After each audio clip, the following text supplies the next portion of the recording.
T'es Ansu Fati à l'AS Monaco et je pose la question, on y croit à son retour ou pas du tout? Est-ce qu'il redevienne un joueur de foot ou... Oui, parce que clairement, on va pas se mentir, l'ami Ansu Fati, ça fait un petit moment qu'on l'a perdu de vue. Je vais parler des stats après, mais déjà spontanément, est-ce que toi, tu crois à son retour ou pas? Sachant que, avant que tu nous répondes, on avait déjà fait ce débat-là quand Ansu Fati avait été saison du coup. Et toi, tu avais été déjà sceptique à ce moment-là. Moi, j'avais défendu l'idée qu'il pouvait se relancer.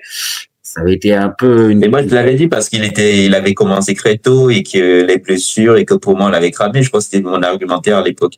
C'est exactement ça. Est-ce que tu restes sur cet argumentaire-là ou là, tu as envie d'y croire?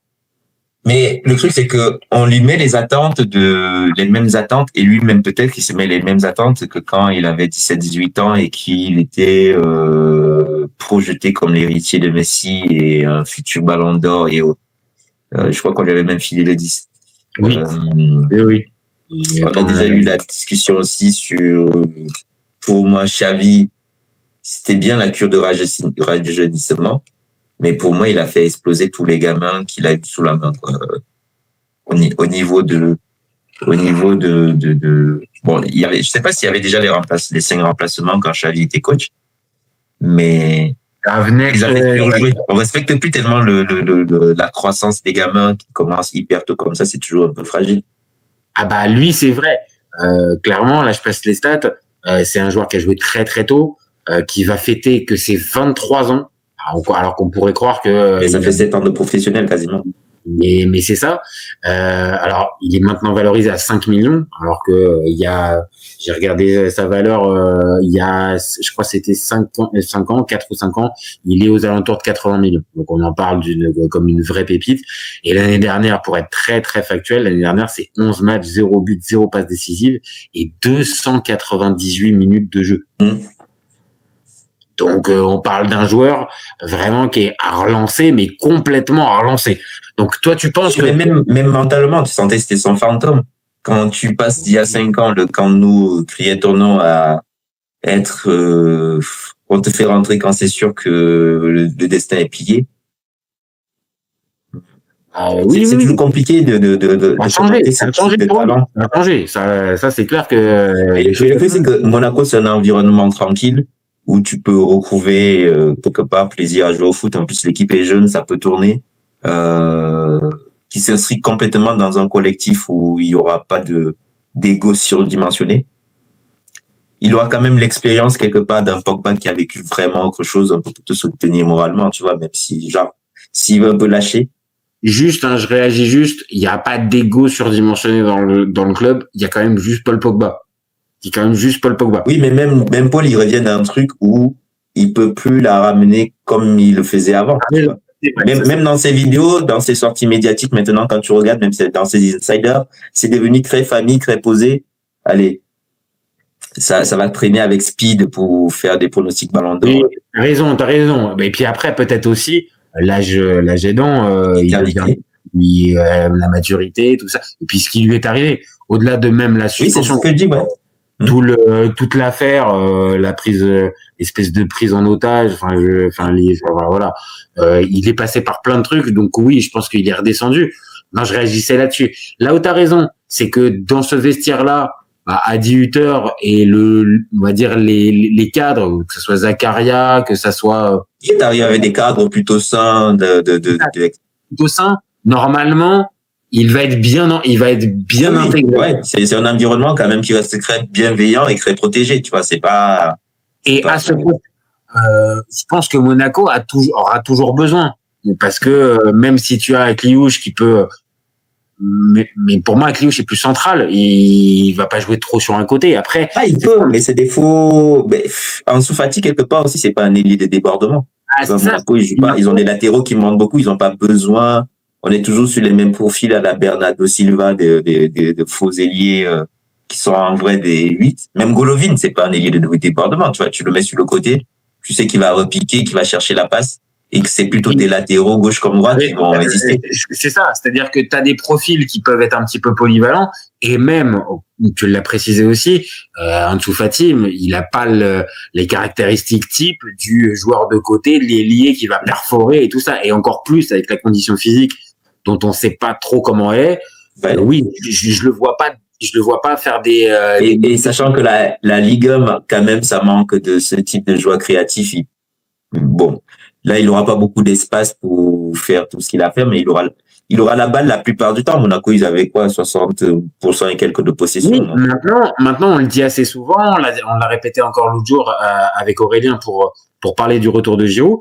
La Ligue 1, attention, c'est-à-dire que je parle pas de niveau, mais voilà, en termes de physique, de niveau physique, et même de tactique, c'est pas l'Italie, mais ouais, t'as intérêt quand même d'être affûté parce que les gars que tu as en face, athlétiquement en tout cas, ils répondent alors que on le dit aussi, on dit très souvent que les entraînements ils sont plus aussi poussés que ceci que cela. En tout cas en match, on voit bien le joueur qui arrive peut-être un peu trop dilettante, ça marchera pas. Donc pour Fati, il a intérêt de prendre la mesure de ça. Et on l'a vu, je l'ai même vu parce que j'ai regardé la fin du match Le Mans en avant de Guingamp là tout à l'heure, égalisation les dernières minutes.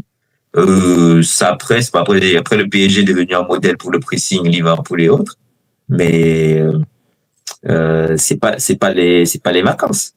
C'est un pari que tu essayes. Balotelli, il a réussi en Ligue 1 après avoir été en vacances 200 ans un peu partout. D'habitude, les joueurs vraiment de talent, qui sont très différents, quand ils reviennent en Ligue 1, si le système est centré autour d'eux, ils arrivent à retrouver, même Bernard Fa, tu vois, qui a traversé toutes les galères. Chaque fois qu'il revenait en Ligue 1, il était plutôt éclatant. Donc, en fait, c'est là où ça peut, on va dire, être, la belle histoire pour Ansu Fati, parce que encore une fois, le joueur, on l'aime bien. Enfin, tu vois, ça reste un beau joueur de foot, et on aurait tous envie qu'il redevienne. Alors, je sais pas aller 50% de ce qui. C'est ça. Là, on voit un joueur qui se traîne, qui joue. On vient de le dire, 298 minutes sur l'année. Pour un joueur qui va avoir 23 ans, non, c'est au début de sa carrière, c'est vraiment le.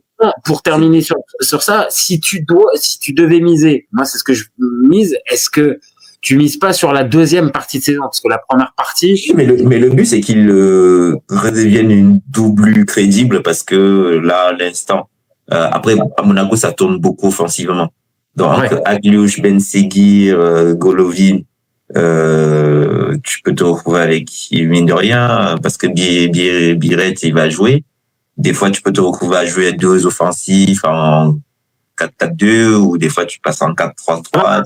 Pour l'instant, Monaco, il y a quasiment pas eu de départ. Brian Mbolo est toujours là. Mais ce qui est sûr, c'est que Biret il va jouer titulaire devant. Ça, c'est le premier. Vu comment est Balogun. C'est surtout Biret, dès qu'il est arrivé, il a fini avec 13 ou 16 buts sur une moitié des championnats. Donc, tu peux pas trop discuter. Non. Là, sur ça, là, franchement, ça serait difficile. Moi, je mets juste un bémol, mais sur Biret, c'est sur la partie Ligue des Champions. J'attends de voir. Mais lui, quand l'équipe est pas forte en face, il marque. C'est vrai. Pour finir en Coupe d'Europe, c'est ce qu'on demande d'un club comme Monaco, c'est la. Non, t'as raison. Maintenant, on va dire, c'est là où on va voir si lui devient un top attaquant, ou si ça reste, comme tu viens de le dire, un attaquant fort avec les faibles et faible avec les forts. Il vendange pas, donc c'est déjà. Non, je suis d'accord. Et après, donc lui, Ansu Fati, c'est un peu comme Pogba, c'est des projets de relance. Oui, les deux, on attend plus pour la deuxième partie de saison. De toute façon, le directeur sportif a dit que les deux, on est plus parti pour la deuxième partie. Je pense que de toute façon, quand tu fais ce type de recrue-là, on l'avait dit, on a fait le débat Pogba avec Nico sur la chaîne. Quand tu prends ce type de joueur-là, tu sais très bien qu'il va falloir. Oui, qu'il accompagne dans le vestiaire, voilà. Et sachant que l'effectif a pas bougé, tu vois, il y aurait eu des ventes à Monaco. On se serait dit. Là, ça aurait été différent, c'est-à-dire avec l'étiquette de on a perdu tel ou tel titulaire, il va falloir que tu sois là tout de suite. Non, je pense que c'est l'avantage. Il va avoir le temps. Maintenant, attention, Monaco, on connaît aussi la côte. la belle vie. Si on n'est pas très professionnel, on peut vite Oh, il va être, je crois que ils sont un peu plus surveillés maintenant. On n'a plus les gars qui vont au poker et sur les Je suis bateaux. d'accord, mais c'est quand même un peu plus sympathique que Brighton. Hein. Parce que quand il est en parti à plus, Brighton, oui. quand il est parti à Oui, Brighton, oui, mais je suis d'accord avec lui. tu vois, Mais Ansu Fati, je crois qu'il a d'autres problèmes à gérer que se trouver dans le yacht de, je sais t'as pas raison, qui, en fait, jusqu'à pas d'heure. t'as raison. Voilà. Et en tout cas, moi, ce que je vois juste, c'est que 2 ans après, bon, bah là, t'es plutôt positif. Non, je t'ai pas dit que j'y croyais pour qu'il redevienne un truc. Je t'ai juste dit qu'il est dans un effectif qui est. Non, mais comme il y a 2 ans dans le débat, pour moi, tu t'étais pas optimiste. Je me suis dit quand on va lancer le débat, bon là il va me le crucifier complet. Et non, tu lui laisses une chance. Peut-être que j'ai changé. Tu lui laisses une chance. Tu lui laisses une chance à l'ami. Je laisse une chance au talent du joueur, mais parce que Brighton avait des attentes quand ils l'ont pris. Tu vois, il était doublure de Mitoma qui faisait une très bonne saison. Tu vois, il était en concurrence avec quelqu'un qui était éclatant. C'est pour ça que je pense, je t'avais dit, je comprenais même pas qu'on soit allé le chercher vu les gens qui sont devant lui. Après, il avait l'immense Roberto De Zerbi comme entraîneur. Donc après, ça, Oui. je te comprends. Bah écoute, c'est pas assez pour des herbiers en plus. Bah ouais.